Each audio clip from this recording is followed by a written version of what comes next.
कहाँ तक हुआ था? अच्छा,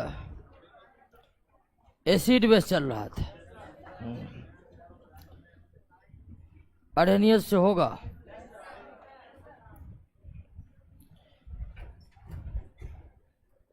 ध्यान दीजिए और पूरा साइलेंट होकर ध्यान दीजिए, नहीं तो एक बार पढ़ना है, एक बार रिवीजन करना है, फिर क्वेश्चन बनाना है, पता चलेगा एग्जाम हो गया, नौकरी करने वाला कर रहा है।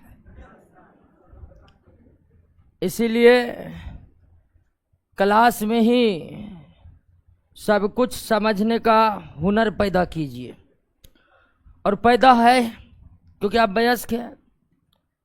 वो बच्चे होते हैं जो क्लास में नहीं समझते, तो स्कूल कॉलेज में आदमी वयस्क नहीं होता ठीक से, तो समझ में नहीं आता है। लेकिन आप तो वयस्क हैं, नौकरी करने के लिए रेडी हैं, तो क्लास में ही इतनी स्थिरता बरतिए कि सारा कुछ क्लास में क्लियर हो जाए। एसिड बेस और साल्ट चैप्टर पढ़ रहे हैं, और हम शुरू में ही जाने पहले क्लास जो हुआ था इस चैप्टर का कि जो लाखों कंपाउंड बने हैं, लाखों यौगिक जो बने हैं, उन यौगिकों को रासायनिक गुणों के आधार पर 3 भागों में बांटा जाता है, एसिड बेस और साल्ट। जिस तरह तत्व को, एलिमेंट को मेटल, नॉन मेटल और मेटलवाइड, यानी जिस तरह तत्व को हम धातु, अधातु और उपधातु में बांटते हैं, ठीक उसी तरह यौगिक को एसिड बेस साल्ट में बांटते हैं रासायनिक गुणों के आधार पर। कई और तरीके हैं यौगिकों का बंटवारा करने का, लेकिन रासायनिक गुणों के आधार पर यौगिक 3 प्रकार के हो सकते हैं, एसिड, बेस और साल्ट। कौन होगा एसिड और कौन होगा बेस, इसके लिए कई सारे प्रारंभिक समय में जो सिद्धांत समय समय पर रॉबर्ट बॉयल, रुवेल, लेबाइजियर, डेवी, लिबी के द्वारा तय किया गया, उसको हम समझे। अब हम उन मॉडर्न कॉन्सेप्ट, उस आधुनिक विचारधारा को समझेंगे जो अम्ल और भस्म के संबंध में कुछ नए सिद्धांतों पर ध्यान दिए हैं। अम्ल और भस्म के संबंध में, यानी कौन सा पदार्थ अम्ल होगा और कौन सा पदार्थ भस्म होगा, इस संदर्भ में मॉडर्न कॉन्सेप्ट के अंतर्गत सबसे पहला कॉन्सेप्ट है अर्हेनियस कॉन्सेप्ट।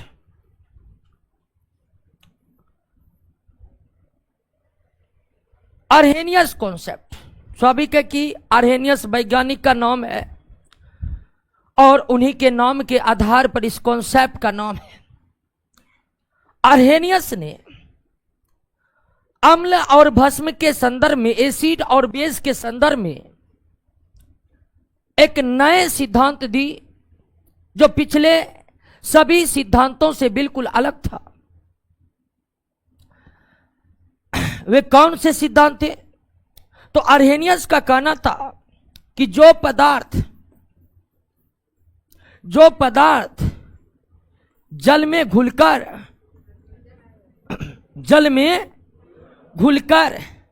H+ आयन यानी हाइड्रोजन आयन प्रदान करते हैं, वो क्या कहलाते हैं?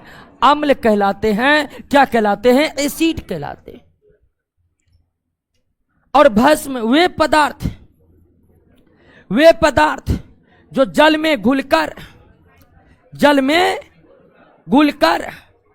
हाइड्रोक्सिल आयन देते हैं, वो क्या कहलाते हैं? भस्म कहलाते हैं, बेस कहलाते हैं। OH को हाइड्रोक्सिल या हाइड्रोक्साइड दोनों नाम से पढ़ा जाता है। आप इसे हाइड्रोक्सिल भी पढ़ सकते हैं, आप इसे हाइड्रोक्साइड भी पढ़ सकते हैं। और निश्चित तौर पर हाइड्रोक्साइड या हाइड्रोक्सिल एक ऋण आयन है, केटायन है, और हाइड्रोजन धन आयन है। वैसे हाइड्रोजन धन आयन का भी निर्माण करते हैं और ऋण आयन का भी निर्माण करते हैं। तो अर्हेनियस ने बिल्कुल पुराने कॉन्सेप्ट जितने भी थे एसिड और बेस के संदर्भ में, उनसे अलग एक नए सिद्धांत का प्रतिपादन किए। और इनका सिद्धांत यह कहता है कि जो पदार्थ जल में घुला और हाइड्रोजन आयन का त्याग किया वो अम्ल होगा, और जो पदार्थ जल में घुलकर हाइड्रोक्साइड या हाइड्रोक्सिल आयन का त्याग करेगा वो क्या होगा? भस्म होगा, भस्म होगा।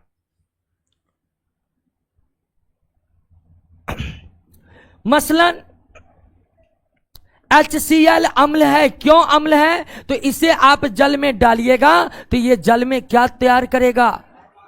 Hydrogen ion. H2SO4 एसिड है। H2SO4 एसिड है क्योंकि ये क्या त्याग करेगा? H+ और SO4। CH3COOH ये कंपाउंड आपका एसिड है क्योंकि ये जल में जाकर क्या त्याग करेगा? हाइड्रोजन आयन त्याग करेगा, हाइड्रोजन आयन त्याग करेगा। सल्फेट ऋण आयन है। तो वो पदार्थ जो जल में घुलकर हाइड्रोजन आयन प्रदान करते हैं, या वो पदार्थ जो जल में घुलकर हाइड्रोजन आयन का त्याग करते हैं, या वो यौगिक जो जल में घुलकर हाइड्रोजन आयन का निष्कासन करते हैं, वो पदार्थ क्या होते हैं? अम्ल होते हैं। वो पदार्थ क्या होते हैं? अम्ल होते हैं। यानी कि अम्ल वे पदार्थ हैं जो क्या देगा? कब देगा? कि बिना जल में घुलने दे देगा? नहीं, ध्यान रखिएगा, जल में घुलेगा तभी देगा।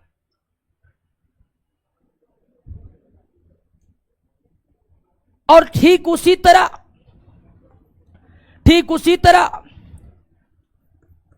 सोडियम हाइड्रोक्साइड अगर जल में घुला दीजिए, सोडियम हाइड्रोक्साइड को जल में घुला दीजिए, Na+OH- बनेगा।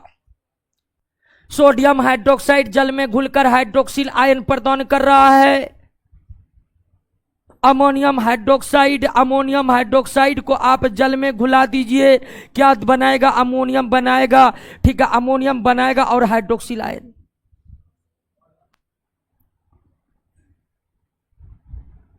तो इसका मतलब यही है, अर्हेनियस सिद्धांत का मतलब आप समझ रहे होंगे। बिल्कुल आसान बात कहा है अर्हेनियस। नहीं तो बहुत सिद्धांत ऐसे हैं, पता नहीं कैसे कैसे हैं, समझना ही बड़ी टफ हो जाता है। लेकिन बेचारा डायरेक्ट बात बोले, नहीं लगता है।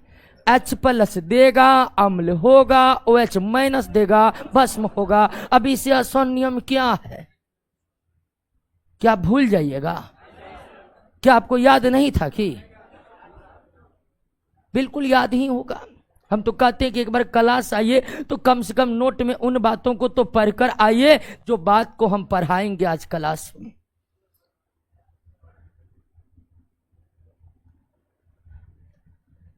तो जो हाइड्रोजन आयन देगा जल में घुलकर, वो क्या होगा? अम्ल होगा।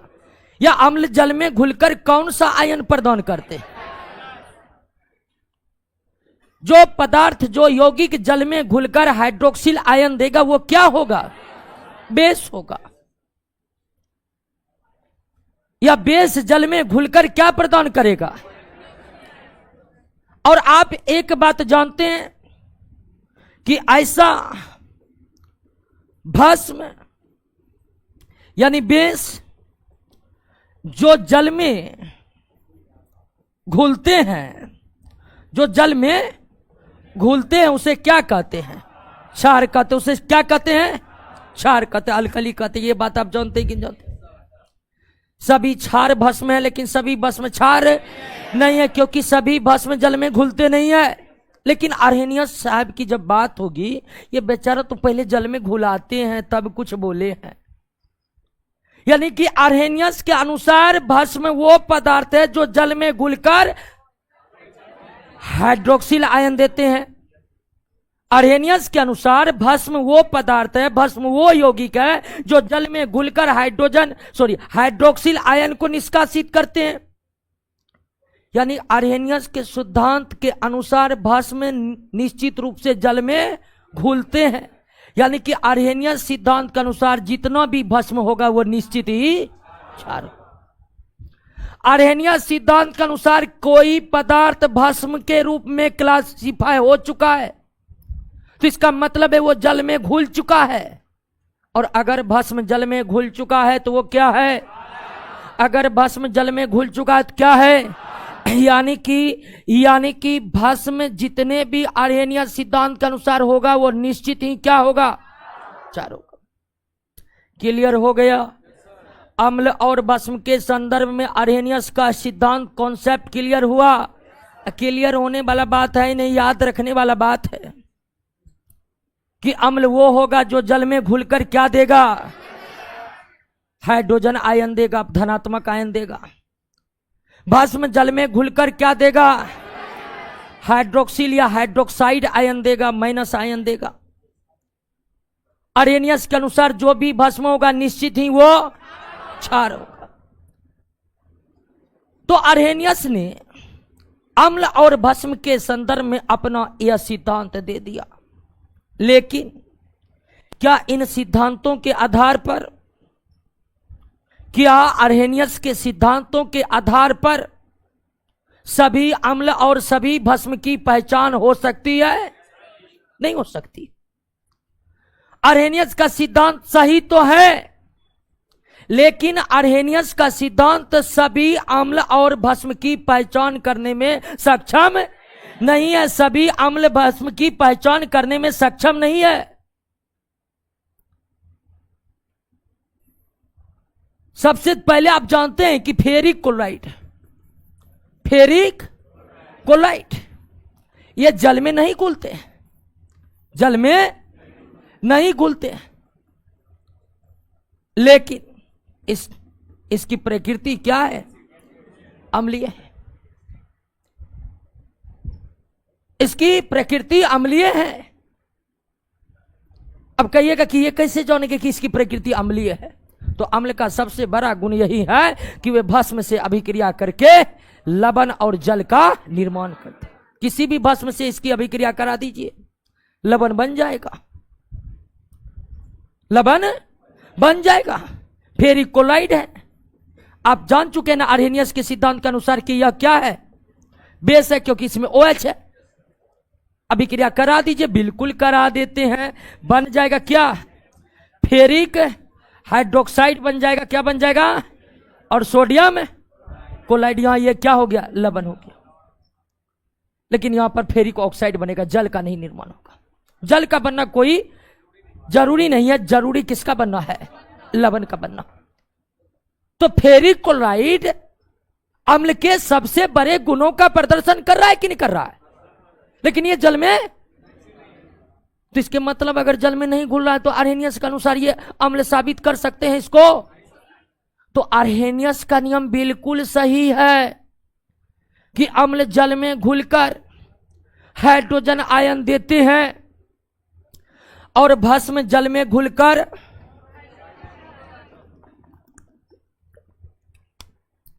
हाइड्रोक्सिल या हाइड्रोक्साइड आयन देते हैं। लेकिन सभी अम्ल और भस्म की पहचान अर्हेनियस के सिद्धांतों से संभव नहीं है। सबसे बड़ा गलती क्या अर्हेनियस साहब कि पहले कहते हैं जल में घुलाओ, जल में घुला कर देखो, यानी बिना जल में घुलाए हुए अर्हेनियस का सिद्धांत क्लासीफाई हो ही नहीं सकता। यानी अर्हेनियस के सिद्धांत में एक बड़ा गड़बड़ी क्या है जानते हैं? कि जो जल में नहीं घुलता है ना उसको ये कह भी नहीं करता कि अम्ल होगा कि भस्म होगा। यानी अम्ल होगा भस्म होगा, वो पहले जल में घुलेगा तब जाकर क्लियर होगा। यही बड़ा मिस्टेक है, सारे पदार्थ जल में घुलते नहीं है। तो क्या अर्हेनियस के सिद्धांतों के द्वारा सभी अम्ल और भस्म की पहचान संभव है? नहीं है। सभी अम्ल और भस्म की पहचान संभव नहीं है। क्लियर हो गया? बात समझ गए कि नहीं समझ गए? कोई दिक्कत नहीं ना? अब याद करिए कि अर्हेनियस के सिद्धांत का एक अपवाद आपको हम बता देते हैं, बहुत बड़ा अपवाद है। अर्हेनियस का कहना है कि जिसमें H+ देने का क्षमता होगा जल में घुलकर वह क्या होगा? अम्ल होगा। आ जाइए कहां पर? अमोनिया पर। Ammonia NH3। अब अमोनिया की बात करिए कि क्या ये जल में घुलते हैं? जबरदस्त घुलते हैं, इतना घुलते हैं कि बस पूछिए मत, बहुत ज्यादा घुलनशील होता है अमोनिया। मूत्रालय में जो तीक्ष्ण गंध आती है किसकी आती है? अमोनिया की आती है। अब पानी गिरा दीजिए, गंध दूर, किधर गया? अमोनिया घुल गया, अचानक चल गया अंदर, बदबू समाप्त। तो अमोनिया जल में तो बहुत ज्यादा घुलनशील है और हाइड्रोजन का कमी है, 3 गो है, छोड़ देगा कि नहीं छोड़ देगा? है? यानी कि अर्हेनियस के सिद्धांतों को अगर ध्यान दे तो अमोनिया को क्या होना चाहिए? क्या होनी चाहिए? अम्ल होनी चाहिए। लेकिन आप हैरान हो जाइएगा, ये अम्ल है ही नहीं, ये क्या है? भस्म है, बेस है।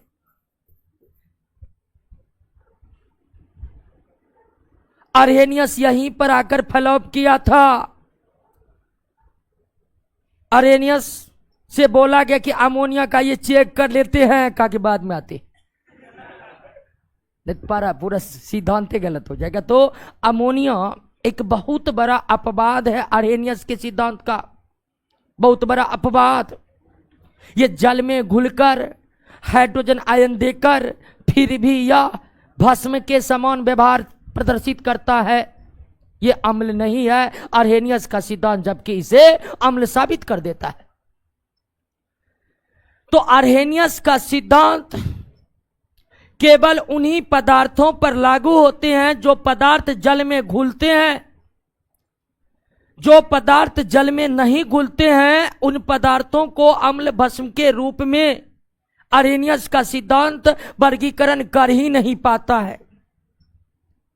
अर्हेनियस का सिद्धांत का सबसे बड़ा अपवाद अमोनिया है, जो जल में घुल करके हाइड्रोजन आयन देने की क्षमता रखता है, फिर भी ये क्या है? भस्म। कई बार ये क्वेश्चन पूछा गया है कि अमोनिया का जलीय विलयन कैसा होता है? भस्म या क्षारीय होता है? नहीं तो डायरेक्ट दिमाग लगाइएगा, धराम गिरिएगा। आपको याद नहीं है कि अमोनिया का जलीय विलयन भास्मिक या क्षारीय होता है? आप याद कीजिएगा अर्हेनियस सिद्धांत। अच्छा, हाइड्रोजन ए नंबर में ही दे आ रहेगा, अम्लीय, मार के पूरा खुश क्या। तो याद रखना है कि अमोनिया का जलीय विलयन अम्लीय नहीं होता है, अमोनिया का जलीय विलयन क्षारीय या भास्मिक होता है। क्लियर हो गया? तो जब अर्हेनियस का सिद्धांत सभी अम्ल और भस्म को परिभाषित करने में सफल नहीं रहा, तो अब जरूरत थी एक नए सिद्धांत का, खासकर जरूरत एक ऐसे सिद्धांत की थी जो उन यौगिकों को भी अम्ल और भस्म के रूप में पहचान करे जो यौगिक जल में घुलते नहीं। क्योंकि जो यौगिक जल में घुलते हैं उनके अम्ल भस्म की पहचान तो अर्हेनियस के सिद्धांतों के द्वारा हो सकता है, लेकिन जो यौगिक या पदार्थ जल में घुलते ही नहीं है तो फिर उसकी पहचान तो अर्हेनियस सिद्धांत के द्वारा नहीं हो सकता। तो अर्हेनियस सिद्धांत में कई सारी कमियां थी, इसलिए एक ऐसे सिद्धांत की अब जरूरत महसूस होने लगी जो सिद्धांत उन यौगिकों के, उन पदार्थों के अम्लीय और क्षारीय गुणों का वर्गीकरण कर पाए जो खासकर जल में घुलते। और इस बार नए सिद्धांत देने का मोर्चा संभाला ब्राउनस्टेड और लौरी ने।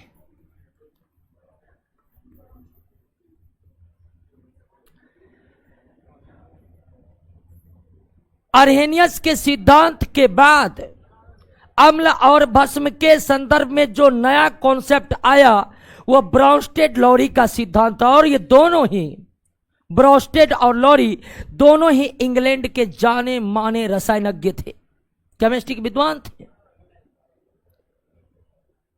अब यह सिद्धांत कैसे परिभाषित करता है? तो इस सिद्धांत के अनुसार ऐसे पदार्थ, अम्ल वो पदार्थ होंगे जो रासायनिक अभिक्रिया में प्रोटॉन प्रदान करता है, प्रोटॉन। और ठीक इसका उल्टा किसकी वर्गीकरण है? भस्म का, कि भस्म प्रोटॉन ग्रहण करता है, प्रोटॉन ग्रहण करता है। यानी कि एक लाइन में अगर ब्राउनस्टेड लॉरी कॉन्सेप्ट को हम देखें तो इसका सीधा मानना है कि अम्ल जो होते हैं वे प्रोटॉन दाता होते हैं, प्रोटॉन दाता होते हैं। और भस्म जो होते हैं वे प्रोटॉन ग्राही होते हैं, भस्म जो होते हैं वे प्रोटॉन ग्राही होते हैं, डायरेक्ट।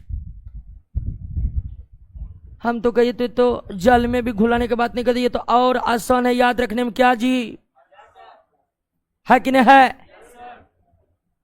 ब्राउनस्टेड लॉरी कॉन्सेप्ट के अनुसार अम्ल प्रोटॉन दाता है और भस्म प्रोटॉन ग्राही है। अम्ल प्रोटॉन दाता है, भस्म प्रोटॉन ग्राही है। अब कहिएगा कि ये तो दोनों निर्जीव है, ये देने लेने का काम कब से करने लगा? मतलब इसका ये हुआ कि रासायनिक अभिक्रिया में जो पदार्थ प्रोटॉन का त्याग करेगा वो क्या होगा? रासायनिक अभिक्रिया में जो पदार्थ प्रोटॉन को ग्रहण करेगा वो क्या होगा? और यहां पर एक बात दोस्तों ये ध्यान देना है कि प्रोटॉन को भी हम क्या लिखते हैं? H+। हाइड्रोजन आयन को भी H+ लिखते हैं और H+ ही प्रोटॉन का संकेत भी है। अब कहिएगा H+ कैसे हो गया प्रोटॉन? याद कीजिए हाइड्रोजन के परमाणु में एक प्रोटॉन तथा एक इलेक्ट्रॉन होता है। न्यूट्रॉन हाइड्रोजन के परमाणु में होता ही नहीं है। और हाइड्रोजन पर एक क्या है? प्लस। हाइड्रोजन पर एक क्या है? प्लस। अब हाइड्रोजन पर एक प्लस है तो इसका मतलब हाइड्रोजन एक इलेक्ट्रॉन का क्या कर चुका है? त्याग कर चुका। हाइड्रोजन एक इलेक्ट्रॉन का क्या कर चुका है? और अगर हाइड्रोजन का परमाणु एक इलेक्ट्रॉन का त्याग कर दे तो बचेगा क्या? एक प्रोटॉन बचेगा। इसलिए हम प्रोटॉन को क्या लिखते हैं? H+ लिखते हैं। इस प्रोटॉन को क्या लिखते हैं? H+ लिखते हैं। अब ध्यान दीजिए दोस्तों कि ये तो आप देख लिए ब्राउनस्टेड लॉरी का कॉन्सेप्ट क्या है कि अम्ल प्रोटॉन दाता है और भस्म प्रोटॉन ग्राही। अम्ल प्रोटॉन दाता है, भस्म प्रोटॉन ग्राही है। अम्ल प्रोटॉन दाता है, भस्म प्रोटॉन ग्राही।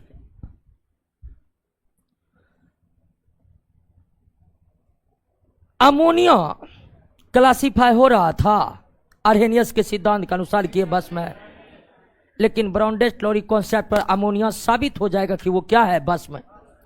देखिए अमोनिया की अभिक्रिया जब हाइड्रोक्लोरिक अम्ल से कराई जाती है तो बनता है अमोनियम क्लोराइड। क्या बनता है? और हाइड्रोजन गैस क्या होता है? बाहर रिलीज होता है। तो ये देखिए कि अमोनियम क्लोराइड कैसे बना। अमोनिया, इन्होंने अपना H+ का क्या किया? H+ का मतलब क्या? प्रोटॉन। H+ का मतलब प्रोटॉन। इन्होंने H+ का क्या किया? त्याग किया। अब फिर इन्होंने क्या किया? ग्रहण किया, तब ना NH3 से NH4 बना है? अगर एक H+ ग्रहण नहीं करता तो NH3 से NH4 बनता? बिल्कुल बनता है।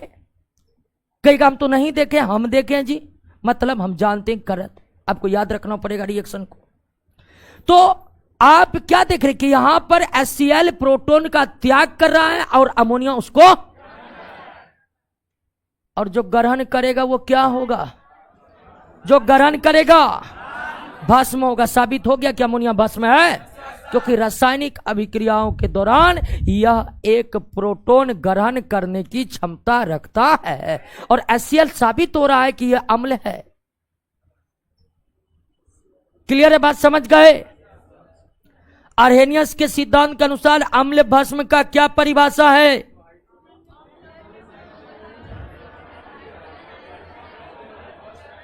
जो पदार्थ जल में घुलकर हाइड्रोजन आयन देगा वो अम्ल होगा, जो पदार्थ जल में घुलकर हाइड्रोक्सिल आयन देगा वो भस्म होगा। ब्राउनडेस-लौरी कॉन्सेप्ट को आप समझे? अम्ल प्रोटॉन दाता, भस्म प्रोटॉन ग्राही। अम्ल प्रोटॉन प्रदान करने की क्षमता रखते हैं और भस्म प्रोटॉन ग्रहण करने की क्षमता रखते हैं। भस्म प्रोटॉन ग्रहण करने की क्षमता रखते हैं। क्लियर हो गया बात, समझ गए? कोई दिक्कत नहीं। अब ध्यान दीजिए कि क्या आर्हेनियस के तुलना में ब्राउनडेस-लौरी कॉन्सेप्ट ज्यादा विस्तृत है या उससे कम विस्तृत है? तो ब्राउनडेस-लौरी कॉन्सेप्ट जो है निश्चित तौर पर आर्हेनियस के बाद आया।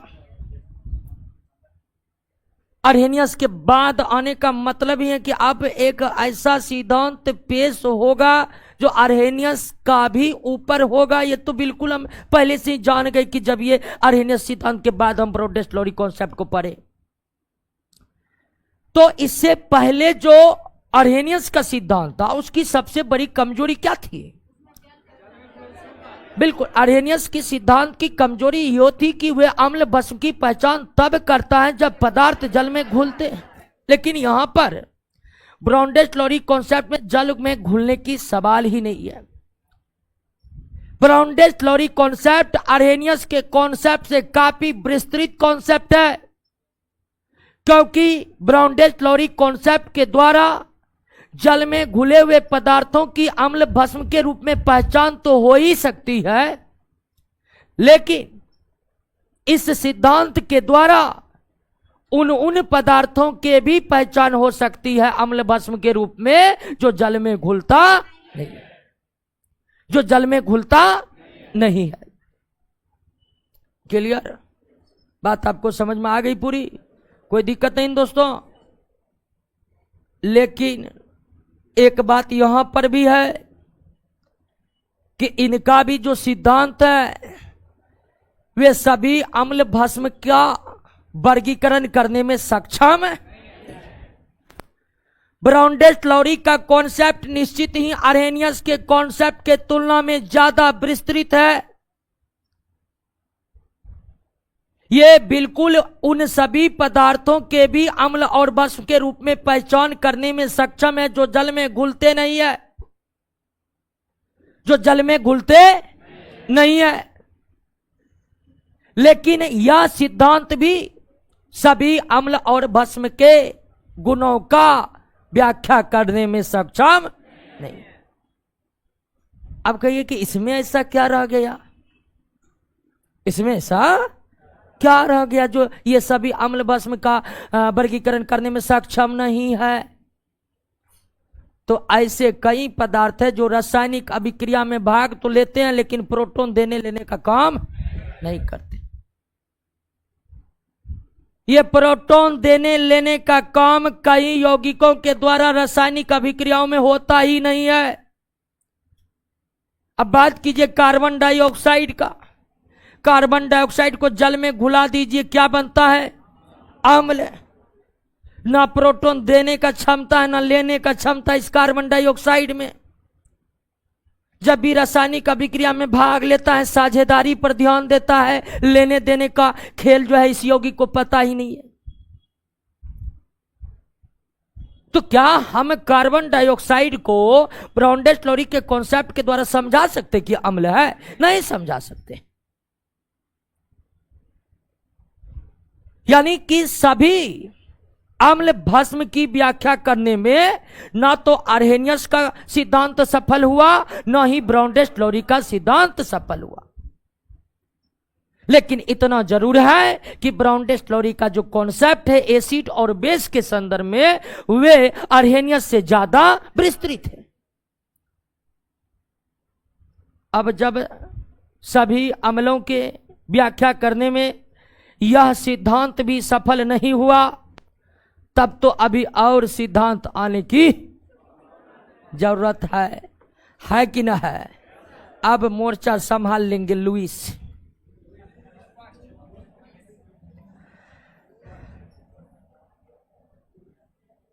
अगला कॉन्सेप्ट है लुईस इलेक्ट्रॉनिक थ्योरी। देखिए, सबका थ्योरी बहुत बड़ा बड़ा है। अब 11th क्लास में सरफेस केमिस्ट्री पढ़े होंगे, पढ़े हैं? नहीं, सरफेस केमिस्ट्री ने 11th class, surface chemistry 12th में।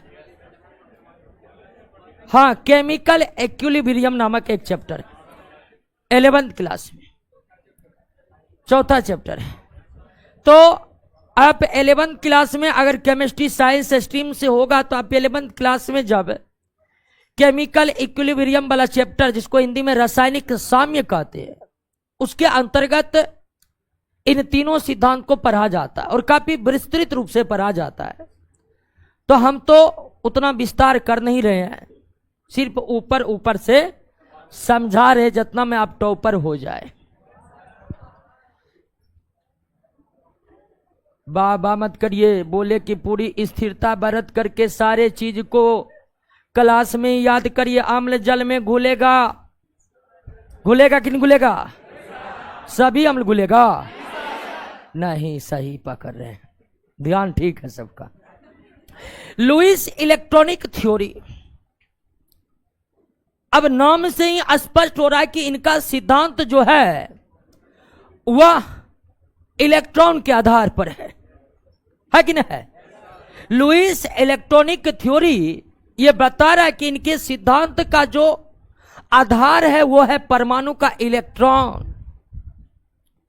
तो लुईस इलेक्ट्रॉनिक थ्योरी, जिसमें लुईस साइंटिस्ट का नाम है, लुईस इलेक्ट्रॉनिक थ्योरी अम्ल और भस्म की पहचान इलेक्ट्रॉन के आधार पर करता है। इलेक्ट्रॉन के आधार पर अम्ल और भस्म का वर्गीकरण करता है। एक बार तो प्रश्न यही पूछ दिया था कि लुईस ने अम्ल और भस्म का वर्गीकरण किसके आधार पर किया है? इलेक्ट्रॉन के आधार पर। ब्राउन-डस्ट-लौरी ने अम्ल भस्म का वर्गीकरण किसके आधार पर किया है? प्रोटॉन के आधार पर। आर्हेनियस ने आयन के आधार पर। अब लुईस इलेक्ट्रॉनिक थ्योरी कहता है कि अम्ल वे पदार्थ है जो इलेक्ट्रॉन का लोन पेयर ग्रहण कर सकता है, मतलब रासायनिक अभिक्रियाओं के दौरान। और भस्म वो पदार्थ है जो इलेक्ट्रॉन का लोन पेयर प्रदान, त्याग, जो भी आप कह लीजिए, प्रदान कर सकता है।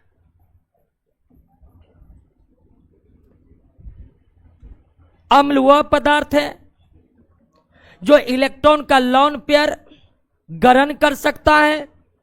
भस्म वो पदार्थ है जो इलेक्ट्रॉन का लोन पेयर प्रदान कर सकता है, प्रदान कर सकता है। अब लोन पेयर पढ़ाए थे जी, इलेक्ट्रॉन दो प्रकार के होते हैं, lone pair, bond pair. Lone pair और बॉन्ड पेयर, यानी कि कोवैलेंट कंपाउंड के बारे में बताए थे। अब देखिए, पीछे अगर नहीं पढ़े तो दिक्कत हो सकता है। यहां पर अगर आप बॉन्ड वाला बात भूल चुके हैं तब तो समझना संभव है। पेयर का मतलब होता है युग्म। इलेक्ट्रॉन ग्रहण करने वाला अम्ल नहीं होगा, इलेक्ट्रॉन का लॉन पेयर ग्रहण करने वाला अम्ल होगा।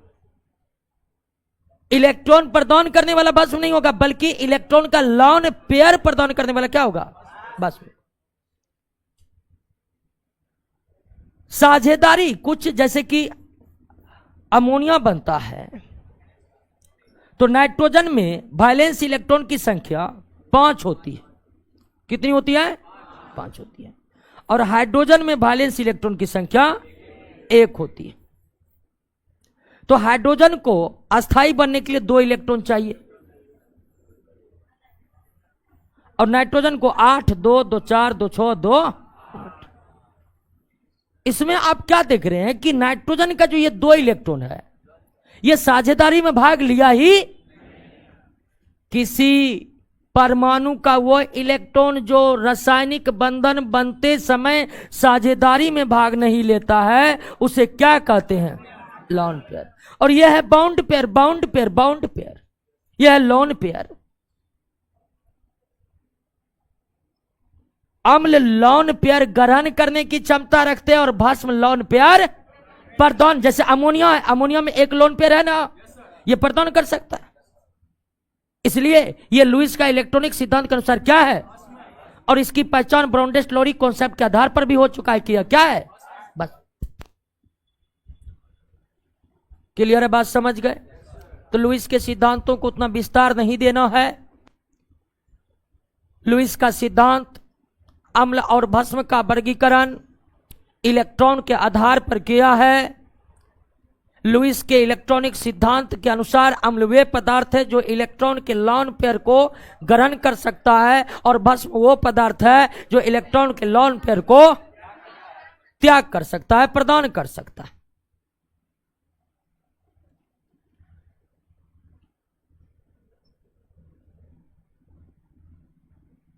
क्लियर है, बात समझ गए?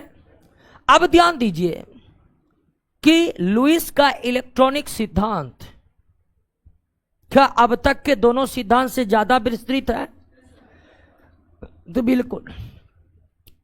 वैसे समस्त रासायनिक अभिक्रियाओं में भागीदारी इलेक्ट्रॉन की होती है, और इलेक्ट्रॉन के आधार पर जो भी थ्योरी प्रतिपादित होते हैं वो काफी विस्तृत होता है। ऑक्सीडेशन और रिडक्शन चैप्टर में भी अंतिम परिभाषा इलेक्ट्रॉन के आधार पर ही तय हुआ था, और ऑक्सीकरण अवकरण का जो परिभाषा इलेक्ट्रॉन के आधार पर हम पढ़े थे वह सबसे नवीन परिभाषा था। किसका? ऑक्सीकरण अवकरण का।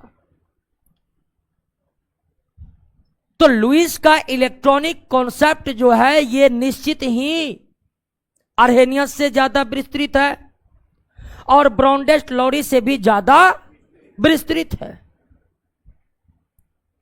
लेकिन फिर भी यह सिद्धांत भी सभी अम्ल भस्म का वर्गीकरण करने में या पहचान करने में संभव नहीं।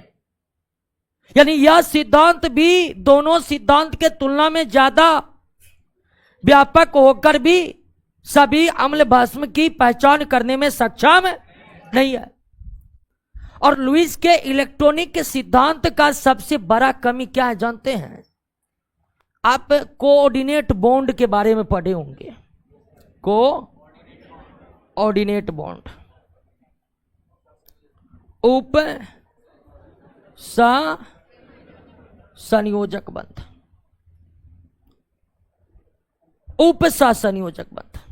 और कोऑर्डिनेट बॉन्ड अगर पढ़े हैं, जो नहीं पढ़े हैं वो टेंशन नहीं लीजिए क्योंकि वो भी टॉपर होइएगा।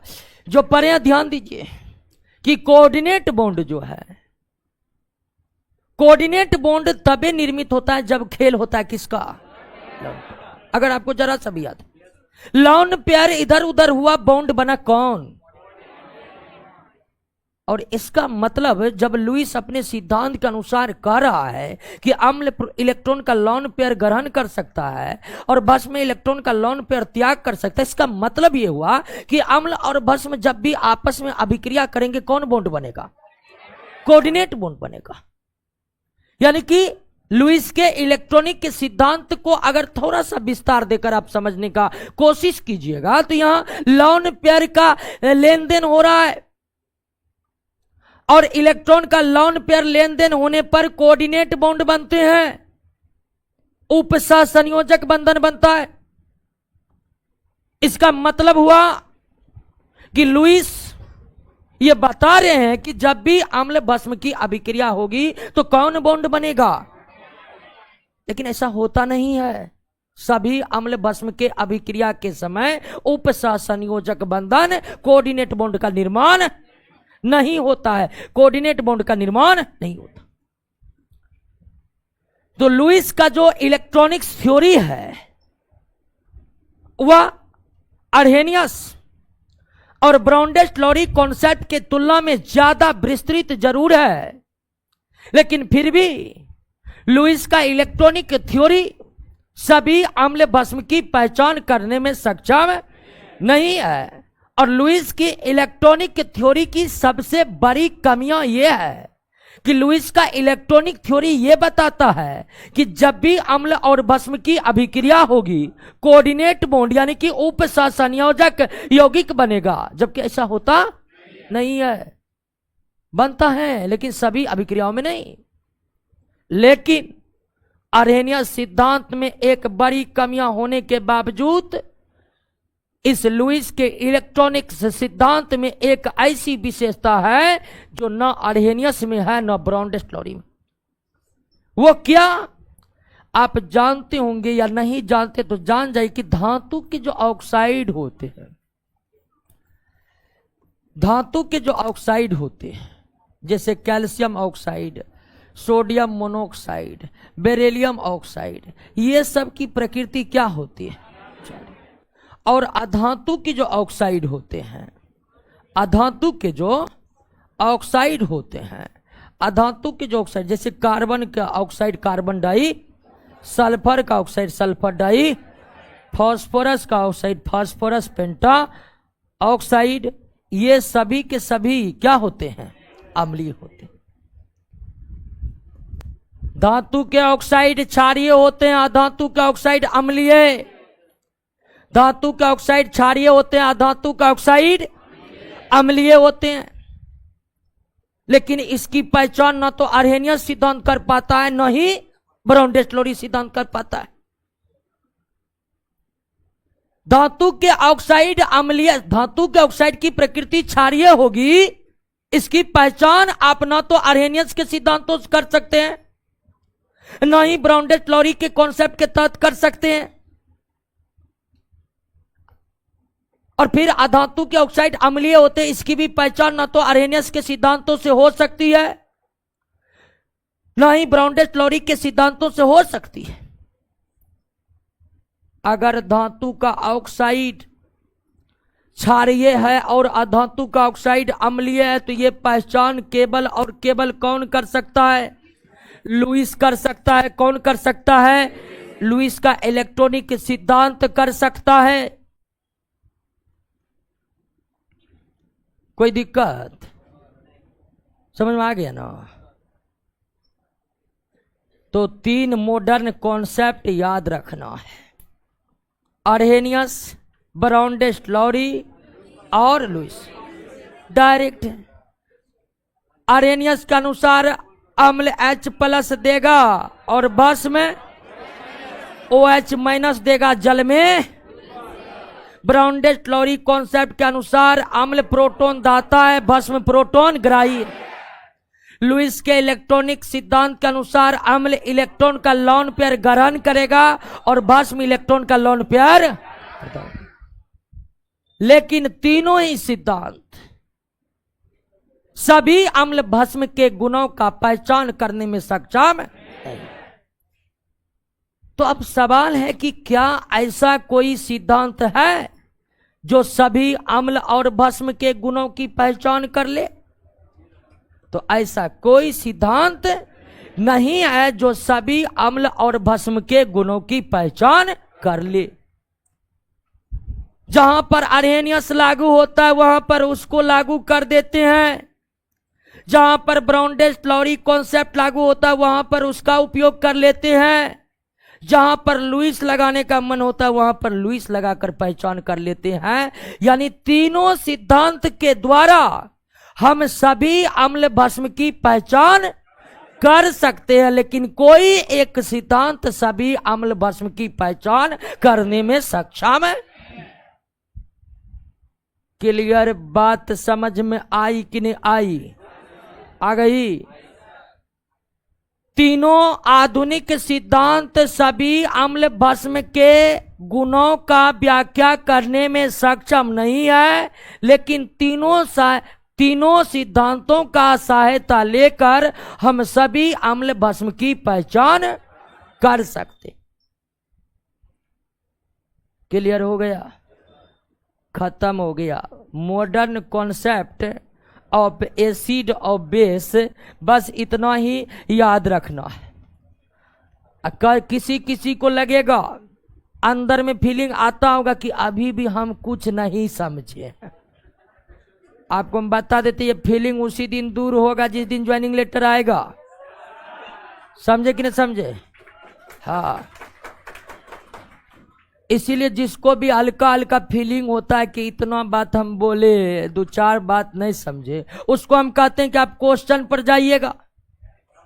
क्वेश्चन जरूर बनेगा कि नहीं बनेगा? अभी एक क्लास हुआ है ना, एक क्लास के आधार पर क्वेश्चन बना कि नहीं बना? बिल्कुल, वो क्लास ही क्लास क्या जिसके आधार पर क्वेश्चन ना बने, बेकार क्लास। हल्ला मत करिए, हल्ला मत करिए। अब आइए समझते हैं strength of acid and base. Strength कहने का मतलब क्या? शक्ति। फिर पंखा नीचा हो गया, ऊपर है ना। आइए, strength of acid and base यानी अम्ल भस्म की शक्ति और एसिड बेस की शक्ति को समझने के लिए हम केवल और केवल अर्हेनियस के सिद्धांतों का ही उपयोग करेंगे। बात को समझ गए? क्योंकि सिलेबस में भी यही बात है। नहीं तो विस्तार पूर्वक शक्ति का वर्गीकरण ब्राउनडेल, स्लोरी और लुईस के सिद्धांतों के अनुरूप भी किया जाता है, लेकिन हम अपने सिलेबस के अनुसार अम्ल भस्म की शक्ति को जो समझेंगे वे किनके सिद्धांतों के आधार पर? अर्हेनियस के सिद्धांतों के अनुसार पर। अर्हेनियस के सिद्धांतों के अनुसार अम्ल और भस्म की शक्ति। अब जब हम अम्ल भस्म की शक्ति की बात कर रहे हैं तो पहली बात तो यही समझ लेना है कि सभी अम्ल और सभी भस्म की शक्ति एक समान नहीं होती। सभी अम्ल और भस्म की शक्ति एक समान नहीं होती है। अब आप कहिएगा कि ये अम्ल का शक्ति, भस्म का शक्ति दोनों लड़ेगा क्या? जो शक्ति का उल्लेख हो रहा है, दूसरे नजरिए से हम शक्ति की बात कर रहे हैं, अभी तुरंत आपको समझ में आ जाएगा। आप जानते कि सल्फ्यूरिक अम्ल हाथ पर ले लीजिएगा ना, त्वचा जल जाएगा। जितना भी एसिड अटैक की घटना आप अखबारों में पढ़ा करते हैं, प्रायः उनमें सल्फ्यूरिक एसिड का इस्तेमाल होता है या हाइड्रोक्लोरिक एसिड का इस्तेमाल होता है। सल्फ्यूरिक अम्ल और हाइड्रोक्लोरिक अम्ल इतने ज्यादा शक्तिशाली है कि वे हमारे त्वचा को जला देने की क्षमता रखते हैं। त्वचा के जला देने की क्षमता। लेकिन चाय में है टैनिक अम्ल, पीते हैं। कॉफी में है कैफीन अम्ल, हम टैनिक अम्ल कॉफी में भी है। कैफीन पिगमेंट है खास प्रकार का, कॉफी में भी है टैनिक अम्ल, हम पीते हैं। नींबू में है सिट्रिक अम्ल, हम पीते हैं, खाते हैं। यानी कि एक तरफ आपका सिट्रिक अम्ल है जो इतना कमजोर है कि एकदम स्वाद ले लेकर खाते हैं। अब वही सल्फ्यूरिक अम्ल है, देख लीजिएगा ना तो भभकी मारता है, इतना पावरफुल। देखे हैं कभी सल्फ्यूरिक एसिड को? देखिएगा, ढक्कन खोलिएगा धुआं जैसा निकलेगा। वो पावरफुल होने की निशानी है। जो अम्ल जितना ज्यादा शक्तिशाली होता है ना, उसको ढक्कन को खोलिएगा वह उतना ही ज्यादा फ्यूम छोड़ेगा। वो धुआं नहीं रहता है, फ्यूम रहता है। जितना ज्यादा फ्यूम निकल रहा है समझिए उतना पावरफुल एसिड, पावरफुल। तो कुछ अम्ल बहुत शक्तिशाली होते हैं, वे मानव त्वचा को जला देने, नष्ट कर देने की क्षमता रखते हैं। जबकि प्रकृति में कुछ अम्ल ऐसे भी मौजूद है जो इतने कम शक्तिशाली है कि उसे भोजन के माध्यम से खाया जाता है। तो सवाल है कि हम कैसे पहचान करेंगे, हम कैसे पहचान करेंगे कि कौन अम्ल ज्यादा शक्तिशाली है और कौन अम्ल कम शक्तिशाली है? तो हम इस्तेमाल करेंगे आर्हेनियस का नियम। हम जानते हैं कि हाइड्रोक्लोरिक अम्ल, सल्फ्यूरिक अम्ल, नाइट्रिक अम्ल, हाइड्रोक्लोरिक अम्ल, सल्फ्यूरिक अम्ल, नाइट्रिक अम्ल बहुत ज्यादा शक्तिशाली है। तीनों अम्ल में मानव त्वचा को जला और नष्ट कर देने की क्षमता मौजूद है। लेकिन इसके विपरीत एसिटिक अम्ल CH3COH ये एसिटिक अम्ल है। H2CO3 ये कार्बोनिक अम्ल है। H2CO3 ये कार्बोनिक अम्ल है। H2SO3 H2SO3 है, 4 नहीं है, ये सल्फ्यूरस अम्ल है। इसको क्या पढ़ते हैं? सल्फ्यूरस अम्ल। यह सल्फ्यूरिक H2SO4, यह सल्फ्यूरस H2SO3 ये कमजोर है, ये बहुत शक्तिशाली अम्ल है। ये बहुत कमजोर अम्ल, एसिटिक अम्ल को तो हम सिरका बनाकर चटनी के साथ चाट चाट कर खाते हैं। खाते हैं कि नहीं खाते हैं? हमको तो बिल्कुल पसंद नहीं है, लेकिन खाने वाला एकदम खाते हैं चॉइस, प्याज में भींगा भींगा कर। क्या हम तो पटना आए तब पता चला, पहले किताब में पढ़ते थे पटना आए तो सही में खाता है लोग, ठीक है ना। तो एसिटिक अम्ल इतना कमजोर है कि हम इसका यूज कर रहे हैं। कार्बोनिक अम्ल, आप जितना भी सोडा पे, ठीक है ना, जो पेप्सी कोला लिम्का पीते हैं उसमें कौन अम्ल होता है?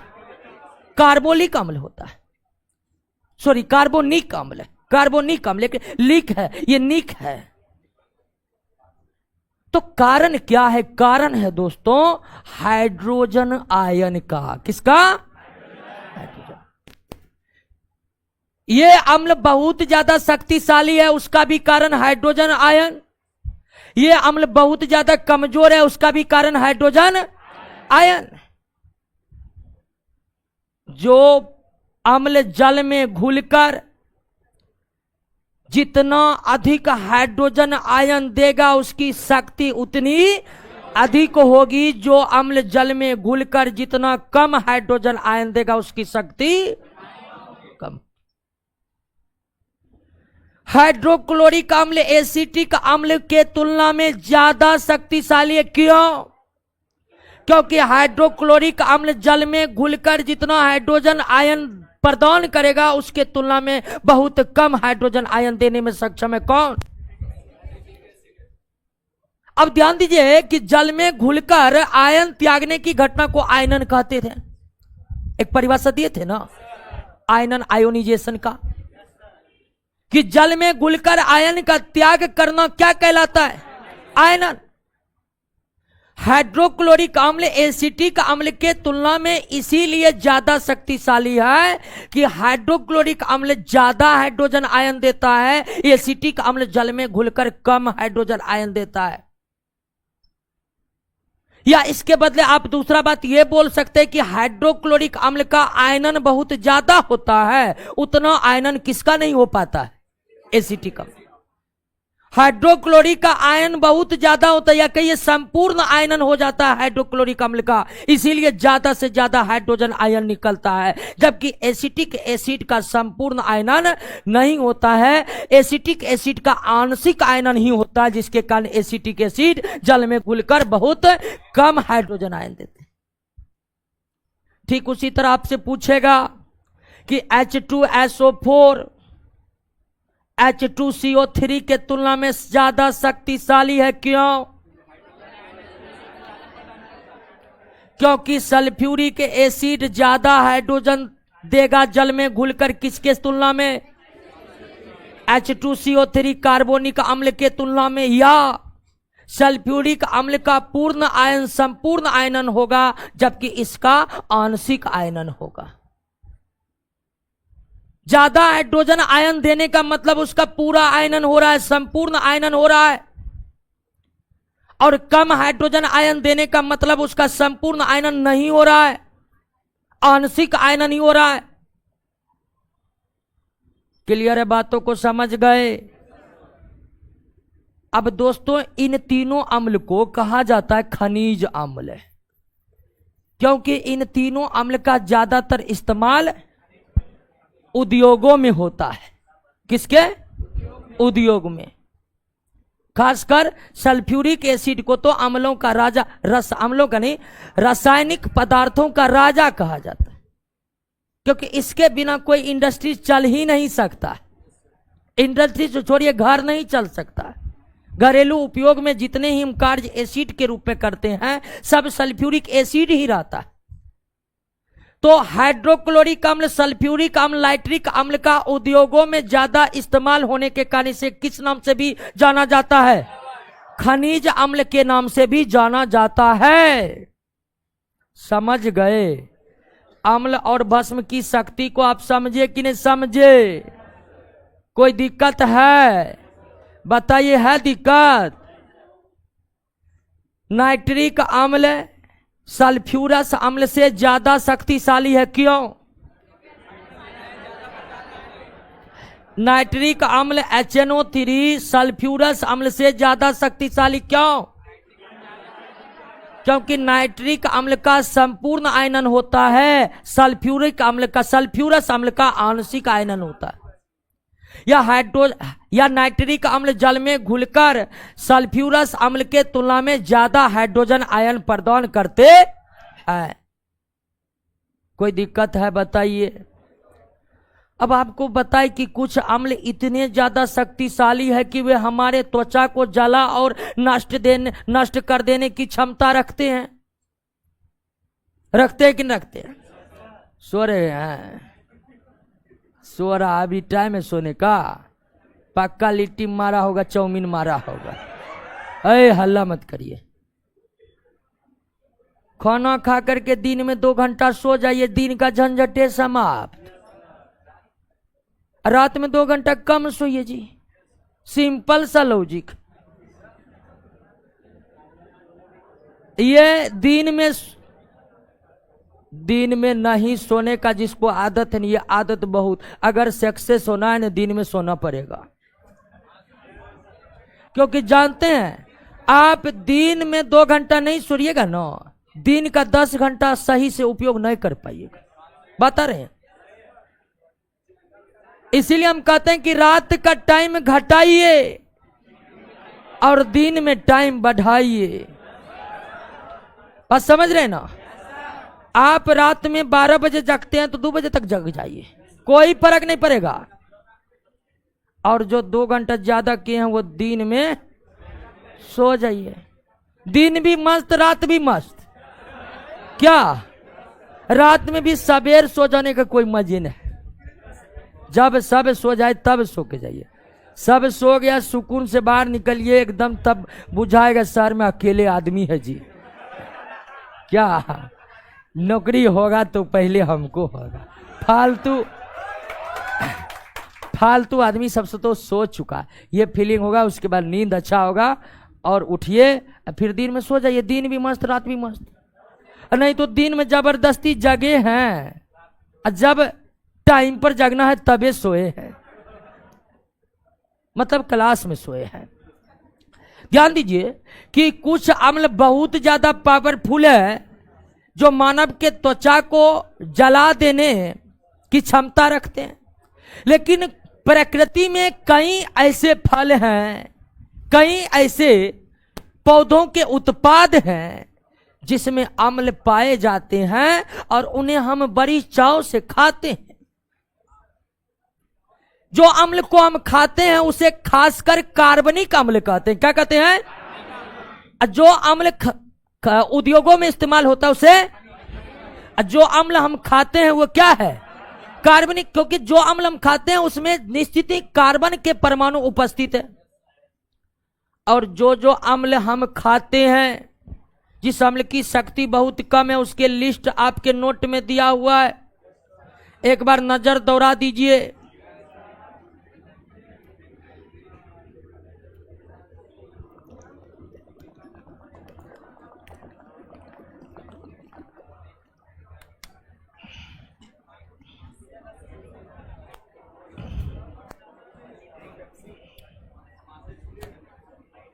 कर लिए? नोट किधर है जी? नोट ऑफिस में नहीं मिला है। क्लास आते आते जमान हो गए हैं, आज सब क्लास आ रहे हैं और नोट अभी तक नहीं। चलिए आए, सबको क्या कर लेना है?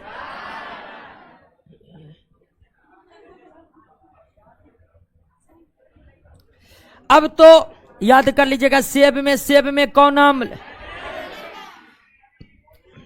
सबको याद कर लीजिएगा और क्वेश्चन बनाइएगा, देखिएगा बहुत बार ये क्वेश्चन पूछा गया है। ध्यान दीजिए। अब देखिए कि अम्ल के भस्म की शक्ति की पहचान हो गई।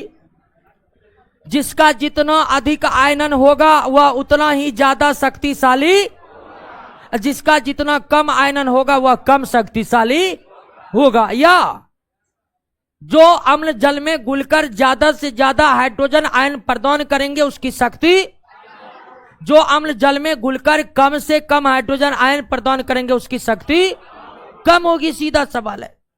तो अम्लों की तो हम शक्ति का पहचान कर लिए, अब हम बेस के शक्ति का पहचान करेंगे,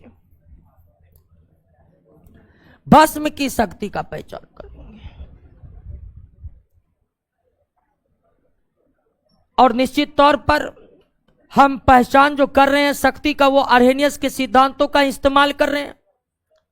और अर्हेनियस के सिद्धांत के अनुसार जो भी भस्म होगा निश्चित ही वो क्या होगा। तो जिस तरह अम्लों के शक्ति का पहचान H+ आयन के आधार पर होता है, उसी तरह भस्म या क्षारों की पहचान हाइड्रोक्सिल आयन के ऊपर, हाइड्रोक्सिल आयन के या हाइड्रोक्साइड आयन के आधार पर होता है। सोडियम हाइड्रोक्साइड, पोटेशियम हाइड्रोक्साइड इतने पावरफुल बेस है कि जो हाल मानव त्वचा का सल्फ्यूरिक अम्ल, हाइड्रोक्लोरिक अम्ल, नाइट्रिक अम्ल कर सकता है, उसी तरह का आघात सोडियम हाइड्रोक्साइड और पोटेशियम हाइड्रोक्साइड। यानी ये दोनों बेस अगर गिर गया ना जी, जल जाएगा। ये गिर गया तो गल भी ना जाए, क्योंकि सोडियम हाइड्रोक्साइड से भी ज्यादा खतरनाक है कौन? पोटेशियम। तो ये भस्म बहुत ज्यादा शक्तिशाली है, मानव के त्वचा को नष्ट कर देने की क्षमता रखते हैं। इसके विपरीत कैल्शियम ऑक्साइड बहुत ही कमजोर भस्म है। ये चूना है, चूना खैनी के साथ जो चूना खाया जाता है वही चूना है। ये इतना कमजोर है कि आदमी इसको खाता है। अमोनियम हाइड्रोक्साइड, अमोनियम हाइड्रोक्साइड ये भी भस्म है, क्योंकि OH है तो भस्म न होगा। ध्यान दीजिए। तो ये दोनों कमजोर भस्म है और ये दोनों बहुत ही शक्तिशाली भस्म है। कैल्शियम ऑक्साइड और अमोनियम हाइड्रोक्साइड बहुत ही ज्यादा कमजोर भस्म है, उसके तुलना में सोडियम हाइड्रोक्साइड, पोटेशियम हाइड्रोक्साइड बहुत ज्यादा शक्तिशाली है। कारण क्या? Hydroxyl ion. यानी कि सोडियम हाइड्रोक्साइड कैल्शियम ऑक्साइड के तुलना में इसलिए ज्यादा शक्तिशाली है क्योंकि यह जल में घुलकर ज्यादा हाइड्रोक्सिल आयन दे रहा है, और कैल्शियम ऑक्साइड सोडियम हाइड्रोक्साइड की तुलना में कम हाइड्रोक्सिल आयन दे रहा है। या आप कह सकते हैं कि सोडियम हाइड्रोक्साइड का संपूर्ण आयनन होता है, जबकि कैल्शियम ऑक्साइड का आंशिक आयनन होता है। ठीक वही बात कि अमोनियम हाइड्रोक्साइड के तुलना में पोटेशियम हाइड्रोक्साइड एक बहुत ही शक्तिशाली भस्म है। क्यों?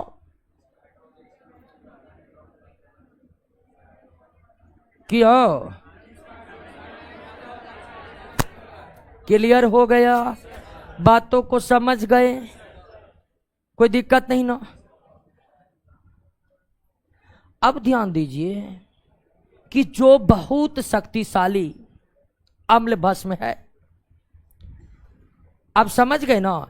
यानी सीधा अम्लों की शक्ति हाइड्रोजन आयन के ऊपर निर्भर है, अब भस्मों की शक्ति हाइड्रोक्सिल आयन के ऊपर निर्भर है, या अम्ल भस्म की शक्ति आयनन पर निर्भर है।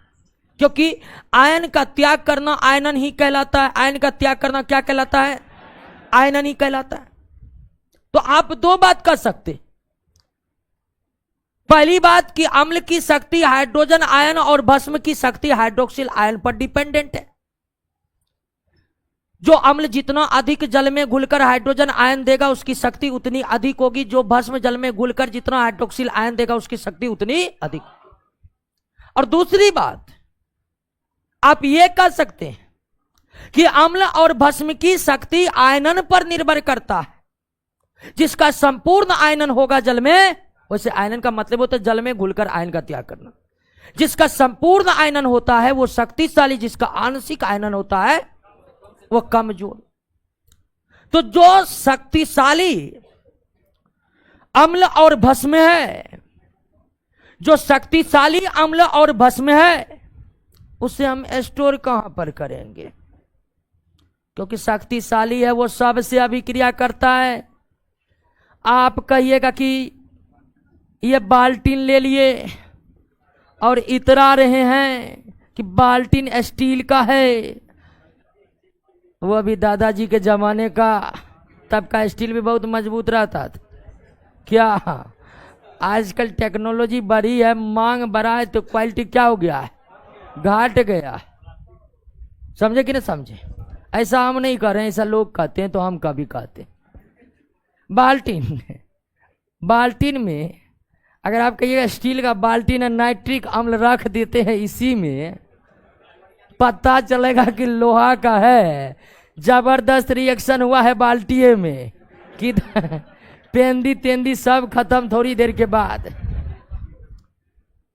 अब जाने कि नहीं जाने कि जो शक्तिशाली अम्ल और भस्म होते हैं उसका भंडारण धातु के पात्रों में नहीं किया जा सकता है, क्योंकि वे बहुत शक्तिशाली है। और अम्ल और भस्म जो बहुत शक्तिशाली है वो धातुओं से अभिक्रिया करने की प्रवृत्ति रखते। हालांकि हम भस्म को रख सकते हैं धातु के बर्तन में, लेकिन सभी भस्म को नहीं, क्योंकि भस्म धातुओं से प्रायः अभिक्रिया नहीं करता। लेकिन बहुत शक्तिशाली है वो तो करेगा ही करेगा। हल्का से भी कर लिया बाल्टीन खराब कर दिया क्या जी? और ये अम्ल तो इतना पावर है कि फर्श पर गिरे तो फर्श खराब कर दे सीमेंट का। तो बाल्टीन है धातु का। तो हम शक्तिशाली अम्ल भस्म को क्या हम धातु के पात्र में रख सकते हैं? कुछ भस्मों को रखा जाना तो संभव है, लेकिन किसी भी अम्ल को रखा जाना संभव नहीं है। किस में रखा जाता है? तो इसका विकल्प है कांच के बर्तन में। इसीलिए आप एसिड खरीद कर लाते होंगे तो कांचे ठोके बोतल में आपको एसिड मिलता होगा मार्केट में, क्योंकि उसका पैकिंग उसी में ही संभव है। समझे कि नहीं समझे? और कांच तो धातु से मांगे। और कांच में भी कौन कांच? सिलिका कांच। एक कांच होता है सिलिका कांच। सिलिका कांच ऐसा कांच होता है जिस पर अम्ल का कोई इफेक्ट ही नहीं पड़ता है, कितना भी पावरफुल क्यों रहे। हालांकि एक अम्ल है हाइड्रोजन फ्लोराइड। कांच जितना न्यूट्रल है एसिड के प्रति, उतना ही ये पागल अम्ल है। फ्लोरीन बहुत पागल धातु है रिएक्शन करने में। फ्लोरीन के बारे में आगे पढ़ेंगे। इतना पागल है ये अधातु इनर्ट गैस को भी पकड़ लेता है और अभिक्रिया कर बैठता है। इनर्ट गैस पूरे केमिस्ट्री में झंडा बुलंद किया, हमको कोई मतलब नहीं, किसी से अभिक्रिया नहीं कर रहे हैं। फ्लोरीन कहेगा तुमको नहीं, किसी से मतलब नहीं, हमको सबसे मतलब है। इनर्ट गैस तक से भी अभिक्रिया कर लेता है कौन? फ्लोरीन। तो केवल इस अम्ल का कवच में भंडारण संभव नहीं है। लेकिन खनिज अम्ल जो तीनों है, चाहे वो सल्फ्यूरिक एसिड की बात करें, नाइट्रिक अम्लों की बात करें, हाइड्रोक्लोरिक अम्ल की बात करें, तो उनका कांच में ही भंडारण किया जा सकता है। धातु के बने पात्रों में भंडारण संभव है। क्लियर हो गया? अम्ल और भस्म की शक्ति क्लियर? एक बार नजर दौड़ा दीजिए दोस्तों, फिर हम आते हैं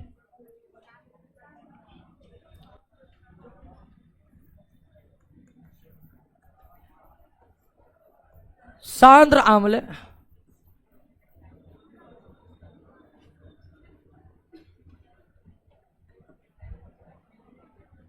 और तलु अम्ल।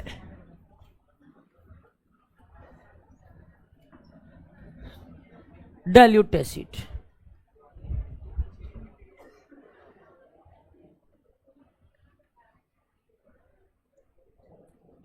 जवाब दीजिए ऑनलाइन वाले को,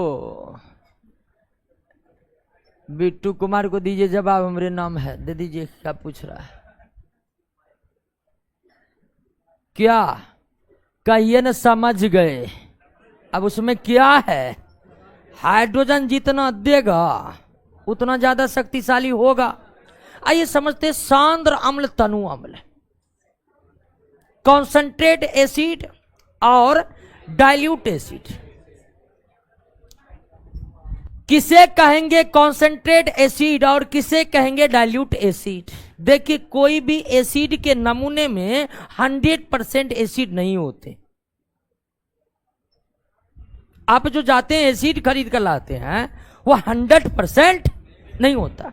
कितना होता आप पढ़िएगा। शराब भी जो पी जाती है उसमें अल्कोहल रहता 100% नहीं रहता है। अम्ल के किसी भी नमूने में 100% अम्ल नहीं होता है।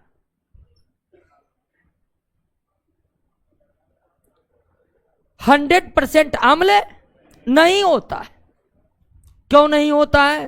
तो नहीं होता, फिलहाल मानकर चलिए नहीं होता है।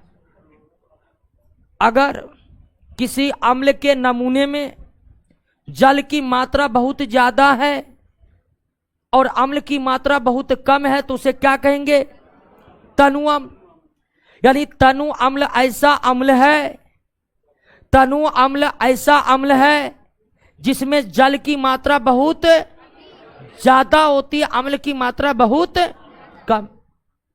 कम से कम 50% से तो ज्यादा जल है। और सांद्र अम्ल ठीक इसका उल्टा, अम्ल का ऐसा नमूना जिसमें अम्ल की मात्रा बहुत ज्यादा है, जल की मात्रा बहुत। जैसे किसी अम्ल में 90% अम्ल है, 10% जल है, तो वो सांद्र अम्ल है। 96% अम्ल है, 4% जल है, तो वो सांद्र अम्ल है। साधारणतः उपयोग में जो लाए जाते हैं तनु अम्ल और सांद्र अम्ल लैब में या इंडस्ट्री लेवल पर, तो तनु अम्ल में अधिकतम 5 से 10% एसिड रहता है साधारणतः। वैसे 50% से अधिक जल है, उससे कम अम्ल है, तो भी उसे आप क्या कहिएगा? क्योंकि तनु अम्ल को परिभाषित इस आधार पर किया है कि जल की मात्रा ज्यादा, अम्ल की मात्रा कम। लेकिन साधारणतः जो हम यूज करते हैं उसमें तनु अम्ल में अम्ल की मात्रा 10-12% से ज्यादा नहीं होती। और साधारणतः जो सांद्र अम्ल इस्तेमाल होता है उसमें 90% से ज्यादा अम्ल होते। तो सांद्र अम्ल और तनु अम्ल इस आधार पर क्लासिफाई होते हैं कि अम्ल में जल की मात्रा कितनी है। अगर अम्ल में जल की मात्रा बहुत ज्यादा है तो वह तनु अम्ल है, और अम्ल के नमूनों में अगर जल की मात्रा बहुत कम है तो वो सांद्र अम्ल है। वो क्या है? सांद्र अम्ल है। क्लियर हो गया? समझ गए बातों को? अब है कि अगर आपको सांद्र अम्ल को तनु बनाना है तो कैसे करिएगा? सांद्र अम्ल को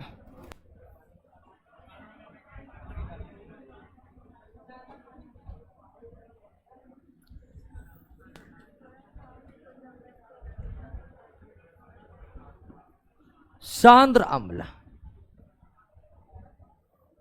और इसमें क्या मिला रहे हैं? जल। और एक दूसरा तरीका है, जल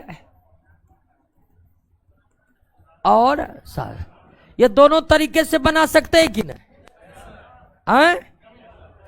एक सांद्र अम्ल को तनु अम्ल बनाने के लिए जल की मात्रा क्या करना पड़ेगा? बढ़ाना पड़ेगा, सीधा सी बात है। लेकिन जल की मात्रा हम दो तरह से बढ़ा सकते हैं। एक कि आप अम्ले में जल डालिए, दूसरा जल में अम्ल डालिए। बात एक ही नहीं है, दोनों में एक ही सिस्टम का यूज हो सकता है।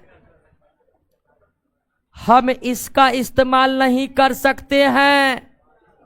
एक सांद्र अम्ल को तनु बनाने के लिए अम्ल की थोड़ी थोड़ी मात्रा किसमें डालनी होगी? जल में डालनी होगी। सांद्र अम्ल को तनु बनाने के लिए अम्ल में डालना बेहद खतरनाक होता है, बेहद खतरनाक। अब कहिएगा खतरनाक ये क्या होता है?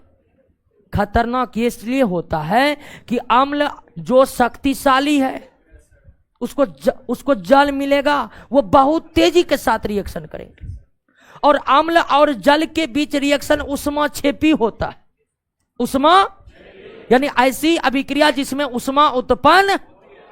एकाएक बहुत ज्यादा अम्ल में आप पानी गिरा दीजिएगा, अभिक्रिया इतना तेज होगा, इतना तेज होगा, इतनी ऊष्मा निकलेगा कि मुंह जल जाएगा। दीजिएगा पानी, उधर से भपकी मारेगा, गिरिएगा। क्लियर है ना? लेकिन अम्ल की थोड़ी थोड़ी मात्रा हम क्या करेंगे? जल में मिलाते जाए, रिएक्शन होगा लेकिन इतना कम ऊष्मा निकलेगा कि पानी में भीतरे रह जाएगा, पानी में बुलबुला निकलेगा, खत्म। तो एक सांद्र अम्ल को तनु बनाने के लिए, एक सांद्र अम्ल को तनु बनाने के लिए हमेशा अम्ल की थोड़ी थोड़ी मात्रा को हम मिलाते जाएंगे। किसमें? सांद्र अम्ल को तनु बनाने के लिए अगर अम्ल में हम जल मिलाने लगे तो यह बेहद खतरनाक स्थिति होगी, क्योंकि अम्ल और जल के बीच की अभिक्रिया ऊष्मा क्षेपी होती है। उसमें भी सांद्र अम्ल में अम्ल की मात्रा बहुत ज्यादा है, तो ऊष्मा इतनी अधिक निकलेगी कि वह चेहरे तक को जला कर देगा, आग कर देगा, नहीं जला देगा, राख नहीं करेगा, जला देगा। क्लियर है बात? समझ गए? सांद्र और तनु अम्ल समझ गए? सांद्र और तनु अम्ल समझ गए? अब अगला जो टॉपिक है पीएच स्केल। पीएच स्केल, आइए इसका जिक्र अगले क्लास में करते हैं।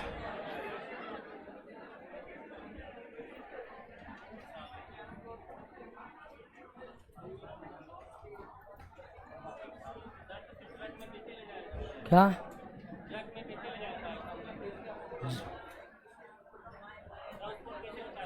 ट्रांसपोर्ट होता है, वही सिलिका कोश से बनाया जाता है। हाँ। चलिए, अजय कुमार, छोटू कुमार, मोहम्मद अलकामा अंसारी, सत्येंद्र कुमार। ठीक है दोस्तों, मिलते हैं अगले क्लास में। पीएच स्केल के ऊपर हम डिस्कस करेंगे। ओके, क्लास बंद कीजिए।